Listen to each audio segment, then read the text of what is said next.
You just can't talk about ambitious consoles without talking about the OG PlayStation. A 32-bit dynamo capable of jaw-dropping 3D graphics that could play CDs from a first-time console manufacturer. Yeah, it's almost miraculous to look back on this little wonder. I remember when I was young, and it seemed like pretty much every other week I'd play the kind of game on this that I didn't even know was possible. It was crazy, crazy times. But in an era of wild experimentation, it's a shame that nobody really looks back on these games and realises how high they were actually aiming. It wasn't all for naught though. Sleep now. We'll just sleep.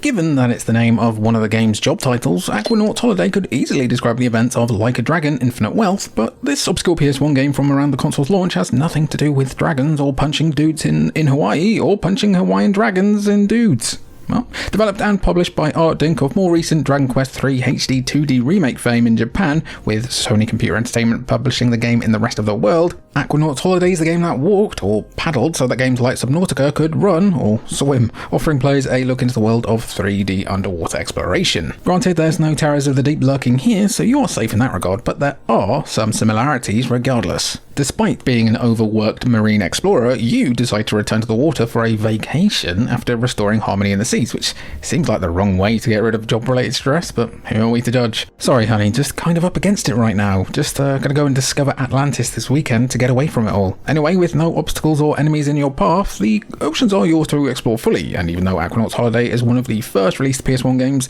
the graphics here are some of the best on the console, despite, you know, some obvious draw distance issues. It was an ambitious effort from ArtDink to try and showcase what this new console could be capable of, and it even spawned a couple of Japan-only sequels. Now, I tried to come up with a segue for this next game, but I couldn't think of anything. Talk about a missed opportunity.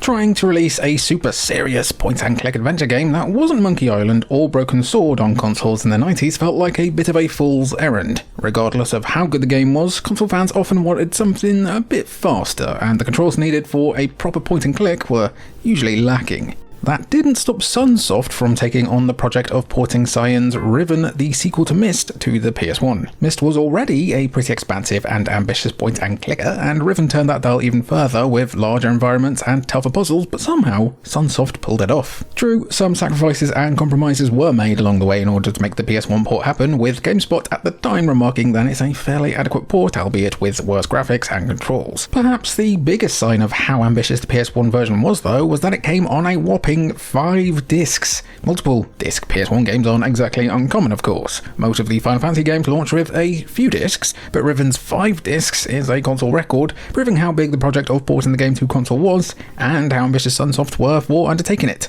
You'd feel a little like Kaiba while wielding those quintuple discs, and it's something you just never see today, well, unless the arse physics in GTA 6 get really out of control. Now, would we choose to play Riven under our own volition on PS1 in 2025? Absolutely not. No, absolutely not. But still, the fact that they even tried to port this over was ambition personified. Next up, these guys were nuts for this one.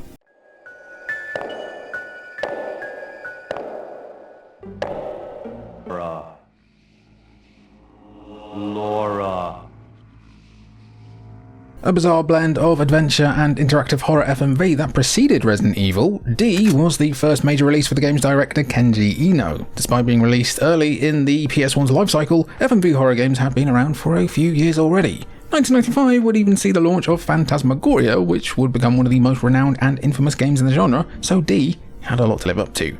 The results were certainly worth it, largely due to the lengths director Kenji Ino was willing to go in order to ensure that D was a success. The game boasts impressive, for the time obviously, 3D graphics, with developer Warp referring to main character Laura as a digital actress who would appear in other games like the Dreamcast's D2. The gameplay is also somewhat open-ended, as you're given 2 hours to solve a mystery surrounding your father, otherwise the whole thing ends. A pretty unique setup. As for Ino's own ambitious tendencies, violence and cannibalism were added to make the game more striking, but he feared it'd force the hands of censors. Because of this, he sneakily created a clean master version which he submitted to censors late on. After passing the censors, he took the plane over to America and switched those copies with the uncensored versions, resulting in the gory D we know today. We love the D. Right? Well, some of us. Despite being a smash hit in Japan, there just weren't enough copies of D produced in the West, and it remained something of a cult hit for decades. You can actually go and get D on Steam right now, but quite annoyingly, right, if you go on your Chrome or your Opera search bar and you type in D Steam, it'll just come up with the DuckDuckGo results for Steam. And then, if you go to Steam and search D, then you'll get any game with the name D in it.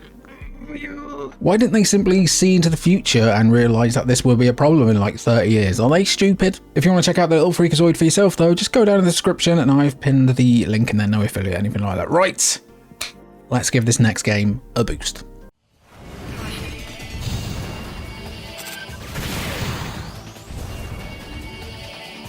Be careful.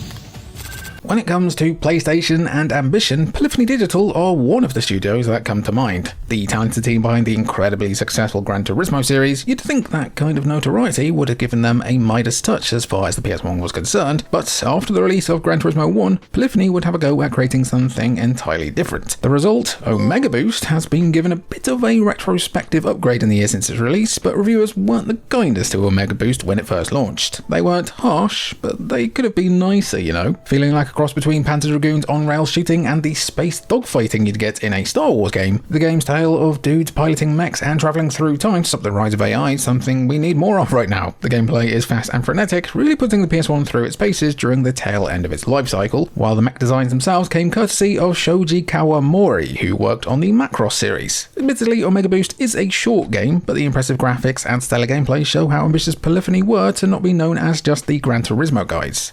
I guess that didn't last. One of the cons of chasing racing games forever, I guess.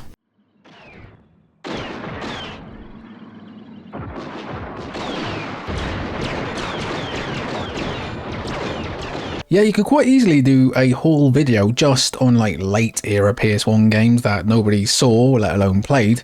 I mean, I could even cram in my C12 references. Oh, wait a minute. C12! Good game. But it's crazy that like 67.1% of you guys watching this didn't even have the chance to play this next one. To be fair, it is pretty easy for most gamers to ignore your game when it didn't launch outside of Europe, which is what unfortunately happened to Terracon. It's surprising really, as the game was even published by Sony Computer Entertainment in Europe, but I guess Sony had little faith in the game's success in America or Asia. It's a shame really, as while the gameplay is just a 3D action platformer that was prolific during the PS1 era, it's the graphics that really showcase how ambitious Terracon truly was. Just look at the game in action and tell us it doesn't look like an early PS2 game. The character models in particular are among the PS1's greatest. Despite being a relatively normal action platformer, Terracon has a plot that had put War and Peace to shame. You're Zed, who's part of the Plutonians, a race of aliens from Pluto, shockingly, who are suffering from overpopulation. That's bad. Because of this, Zed and his mate Doc create Terracon, a massive mothership able to help terraform the other planets, and the project works. That's good. Unfortunately for the Plutonians though, they fear the self-aware nature of Terracon, and in response to threats of being shut down, the ship annihilates Doc and the rest of the Plutonians. That's bad. At least Doc kept a hologram of himself with instructions on how to beat Terracon. That's good. But that involves travelling across planets, collecting drives and activating missile defense systems. Can I go now? Yeah, it was ambitious of the devs to think people were going to sit through all that preamble. These guys were nuts. Wait, I already did that one.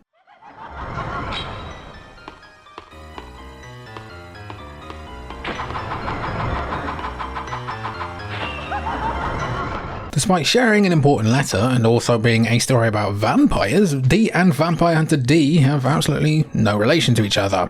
Anime and manga fans will already know, of course, that Vampire Hunter D is a classic of both mediums with a lineage dating over 40 years at this point. Even though it's probably one of the more ridiculous properties in anime and manga history, bringing together genres and themes in its post-nuclear supernatural world, Vampire Hunter D has only ever had one video game. And if you believe the reviews it received on launch, it's one of the worst PS1 games ever made.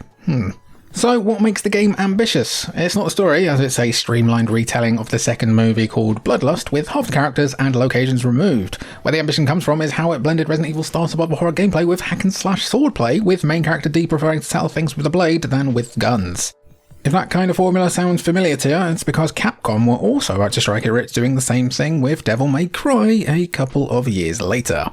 While it's certainly a lot more clunky than DMC, Vampire Hunter D proved that if Capcom weren't going to do it themselves, someone was eventually, and it's a formula that has really caught on since, like a random illness from a child's birthday party every time. What kind of germs are these kids fostering out there?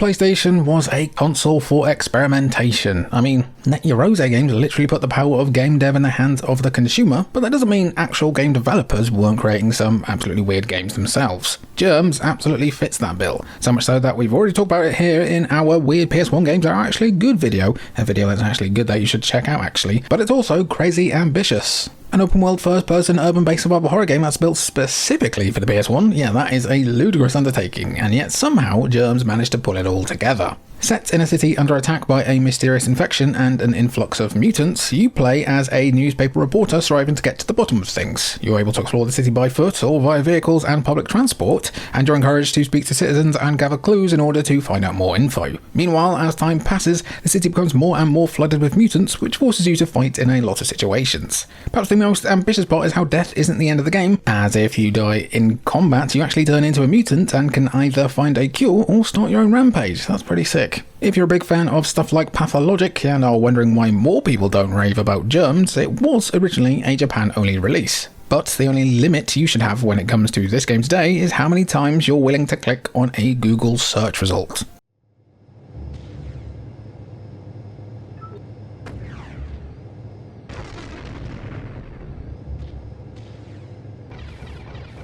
So really, we probably need like some kind of special like Psygnosis entrance music or like a special animation, because they're on the channel all the time. That will happen when you crank out like 8 games a week, which they did at their peak. It is kind of hard to ignore them on the PS1, so let's look at just one of their series that have basically been forgotten.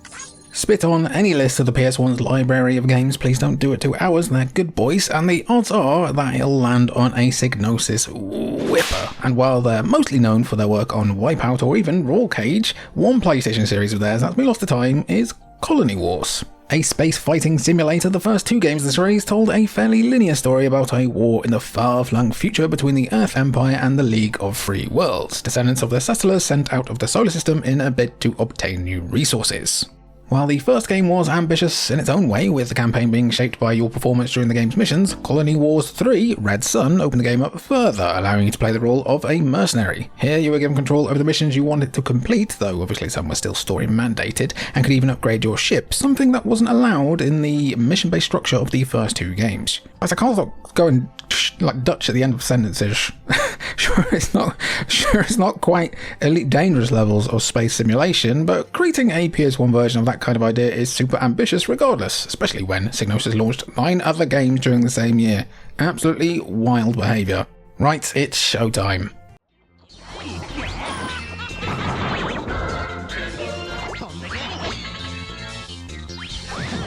From one cultured Vulture's all-reliable studio in Psygnosis to another with Treasure. We're still a bit sad that this little wonder of a game didn't launch outside of Japan, especially considering it's one of the most gorgeous and well-realised games on the PS1. On a console where everyone was chasing polygon count above all else, Treasure, who marched to the beat of their own drum at the best of times anyway, utilised a hand-drawn with crowns aesthetic that's unlike anything that's come before or since, really. Even the first Paper Mario, which launched a year after Rakugaki, didn't emulate the hand-drawn visuals. Far from just being a new take on 3D graphics for the PS1, the gameplay is also completely unlike most video games, with the best summary being Power Stone if it was Dodgeball. Rakugaki Showtime boasts 17 playable characters, including a guest appearance for Marina Lightyears from Mischief Makers, and if given a wide enough release, this could have been up there among the best PS1 fighters. Sure, it's not that deep and the frame rate can be aggressive at times, but it's lovely to look at and has an aesthetic unlike much else really. Unfortunately, a legal dispute between Treasure and publishers Enix regarding who owned the rights to the characters meant it was yanked off shelves. Even worse still, Treasure were going to revisit the formula for a planned Tiny Toons game on PS2 and GBA, but the publisher for that release basically shat the bed before the game could be released.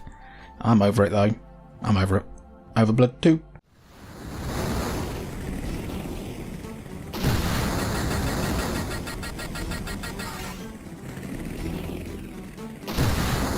You want to talk about ambitious PS1 games? Well, the original Overblood definitely fits the bill, as it's considered by many to be the first fully 3D survival horror game ever made, while games like Resident Evil and others used pre-rendered backgrounds for their 3D.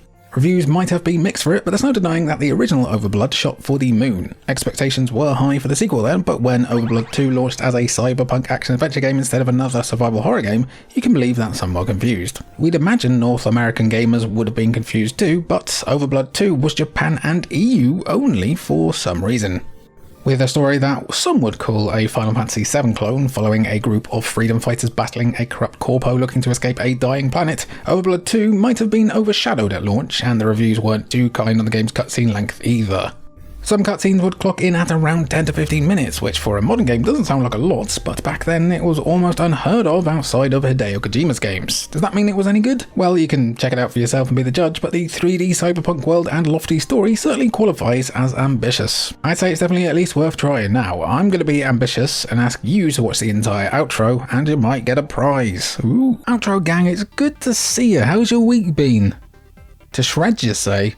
Oh my. I've got a double-pronged proposition for you. If, right, you guys can get us to 100k by the end of the year, I will unseal my sealed C12. It's got like a crack in it. It's got like multiple rips. Doesn't really matter. And I will do a full hairline reveal. It'll be like the arc from Indiana Jones opening. Ooh. Also, while you're here, let us know what other ambitious PS1 games that basically nobody played that you would recommend. I've been Jamie for Cultured Vultures. It's been good to have you. And thanks for watching. Ping.